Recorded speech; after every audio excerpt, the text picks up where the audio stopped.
के समान नहीं है। इसलिए ईश्वर मीन्स लॉर्ड, जिसको आप और मैं देखते हैं, देखे हुए ईश्वर। गॉड मतलब आत्मा, जिसको किसी ने नहीं देखा। वह आत्मा जिसको किसी ने नहीं देखा, उसने अपने आप को प्रत्यक्षीकरण में प्रकट किया यीशु मसीह की शक्ल।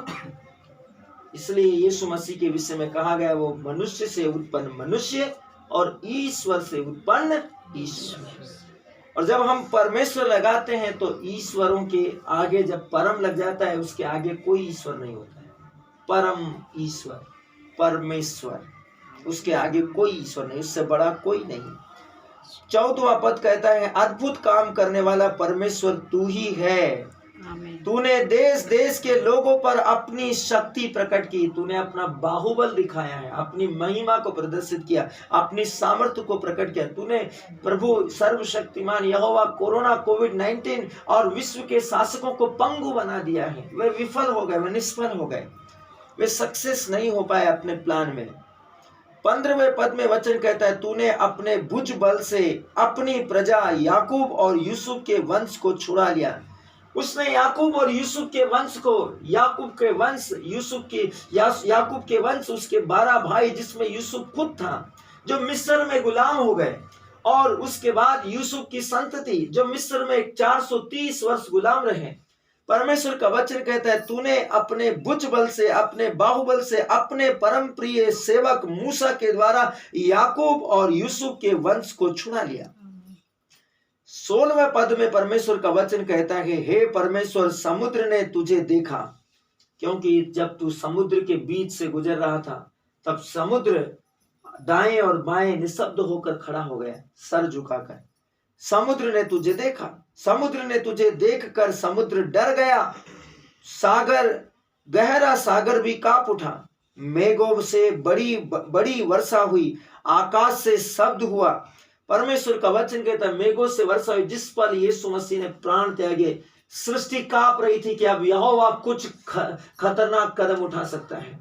सृष्टि कांप उठी। लिखा है, चट्टाने तिड़क गई। यूं ही नहीं तिड़की मेरे प्रियो, लिखा है चट्टाने तिड़क गई और कब्रें खुल गई और पूरी की पूरी पृथ्वी डोल उठी। क्यों हुआ?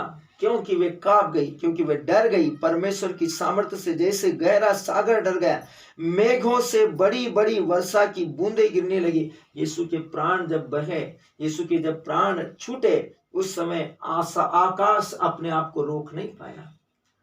क्यों नहीं रोक पाया? क्योंकि उसको मालूम था कि यहोवा कुछ भी कर सकता है। यह सृष्टि नष्ट हो सकती है फॉरएवर के लिए, हमेशा के लिए, लेकिन हमारे प्रभु यीशु मसीह का अनुग्रह, कि उसके बड़े अनुग्रह की दया ने जो क्रूस पर उसने दिखाई, उस लहू को परमेश्वर ने देखा और लहू ने पुकारा। जैसे परमेश्वर के वचन में उत्पत्ति में लिखा है कि काइन से परमेश्वर ने पूछा, तेरे भाई हाबिल का लहू, उसका ब्लड भूमि के गर्भ में से मुझे पुकारता है, तेरा भाई हाबिल कहाँ है?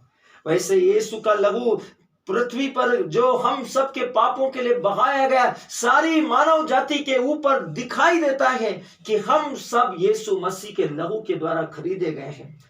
अनुग्रह किया गया है यीशु मसीह के द्वारा परमेश्वर में हम सब के लिए। इसलिए यहोवा जब देखता है तो यीशु का लहू दिखाई देता है, इसलिए यहोवा का क्रोध थम जाता है। इसलिए परमेश्वर आप पर और मुझ पर अनुग्रह करता है। वचन कहता है, मेघों से बड़ी वर्षा हुई, आकाश से शब्द हुआ, फिर तेरे तीर इधर उधर चले, चट्टाने तिड़क गई और मृतक बाहर निकल आए और वो यरूशलेम में दिखाई देने लगे। परमेश्वर का वचन कहता है 18वें पद में, बवंडर में तेरे गरजने का शब्द सुन पड़ा था, जगत बिजलियों से प्रकाशित हुआ, पृथ्वी कांप उठी और हिल गई। सर्वशक्तिमान का वचन कहता है, सर्वोच्च प्रभु का वचन कहता है, बवंडर में से तेरा गर्जन का शब्द सुनाई पड़ा, जगत बिजलियों से प्रकाशित हुआ। इतनी बिजलियां चमकने लगी कि पूरे जगत में उजाला हो गया। पृथ्वी कांप उठी क्योंकि वे डोलने लगी, उसमें क्षमता नहीं रही अपने पांवों पर स्थिर रहने की। 19वां वचन कहता है, तेरा मार्ग समुद्र में है और तेरा रास्ता गहरे जल में है और तेरे पांव के चिन्ह मालूम नहीं होते। जब यहोवा चलता है तो दिखाई नहीं देता। सर्वशक्तिमान का वचन 20वें और आखिरी पद में कहता है, तूने मूसा और हारून के द्वारा अपनी प्रजा की अगुवाई की, अपनी प्रजा की अगुवाई भेड़ों के समान की। जैसे भेड़े चरवाहे के पीछे चलती है, वैसे तूने इजरायली लोगों की अगुवाई की। ये बहुत महान है। धन्यवाद सर्वशक्तिमान ईश्वर। जब आप वचन की सुनते हैं, जब आप पवित्र बाइबल का वचन को सुनते हैं, तब आप भेड़ों के समान, प्रभु यीशु मसीह जो हमारा भला चरवाहा, स्त्रोत 23 को आप पढ़ेंगे आपको पता चलेगा।